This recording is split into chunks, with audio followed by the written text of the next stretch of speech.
sachant que ce n'est pas par des choses périssables, par de l'argent ou de l'or, que vous avez été rachetés, de la vaine manière de vivre que vous aviez hérité de vos pères, mais par le sang précieux de Christ, comme d'un agneau sans défaut et sans tache, prédestiné avant la fondation du monde, et manifesté à la fin des temps. 1 Pierre 1, 18 à 20. Qui a cru à ce qui nous était annoncé? Qui a reconnu le bras de l'Éternel? Il s'est élevé devant lui comme une faible plante, comme un rejeton qui sort d'une terre desséchée. Il n'avait ni beauté ni éclat pour attirer nos regards, et son aspect n'avait rien pour nous plaire. Méprisé et abandonné des hommes, homme de douleur, et habitué à la souffrance, semblable à celui dont on détourne le visage. Nous l'avons dédaigné, nous n'avons fait de lui aucun cas. Cependant, ce sont nos souffrances qu'il a portées, c'est de nos douleurs qu'il s'est chargé. Et nous l'avons considéré comme puni, frappé de Dieu et humilié. Mais il était blessé pour nos péchés, brisé pour nos iniquités. Le châtiment qui nous donne la paix est tombé sur lui, et c'est par ses meurtrissures que nous sommes guéris. Nous étions tous errants comme des brebis, chacun suivait sa propre voie, et l'Éternel a fait retomber sur lui l'iniquité de nous tous. Il a été maltraité et opprimé, et il n'a point ouvert la bouche, semblable à un agneau qu'on mène à la boucherie, à une brebis muette devant ceux qui l'attendent. Il a été enlevé par l'angoisse c'est le châtiment, et parmi ceux de sa génération qui a cru qu'il était retranché de la terre des vivants et frappé pour les péchés de mon peuple.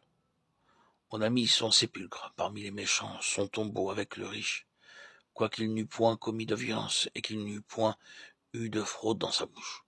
Il a plu à l'Éternel de le briser par la souffrance. Après avoir livré sa vie en sacrifice pour le péché, il verra une postérité et prolongera ses jours. Et l'œuvre de l'Éternel prospérera entre ses mains. À cause du travail de son âme, il rassasiera ses regards. Par sa connaissance, mon serviteur juste justifiera beaucoup d'hommes, et il se chargera de leur iniquité. C'est pourquoi je lui donnerai sa part avec les grands. Il partagera le butin avec les puissants parce qu'il s'est livré lui-même à la mort, et qu'il a été mis au nombre des malfaiteurs, parce qu'il a porté les péchés de beaucoup d'hommes, et qu'il a intercédé pour les coupables. Nous avons dit à plusieurs reprises que le Seigneur Jésus-Christ a vécu la croix avant la croix, selon le passage que nous avons lu dans l'épître de Pierre, 1 Pierre 1, 18 à 20. Avant la fondation du monde, bien avant que le monde existât, la croix a été décidée et la mort du Seigneur a été arrêtée par la Trinité. Il nous est dit qu'il a livré son âme à la mort. Lorsque nous lisons l'Ancien Testament, nous voyons dans le livre du Lévitique que Dieu avait institué 5 sacrifices qui devaient être offerts par le peuple d'Israël. Et nous avons lu en Ésaïe 53 que le Seigneur s'est livré lui-même à la mort, qu'il a livré son âme à la mort. C'est là l'aspect final de son œuvre. Cependant, le Seigneur a toujours vécu sur la base de la croix.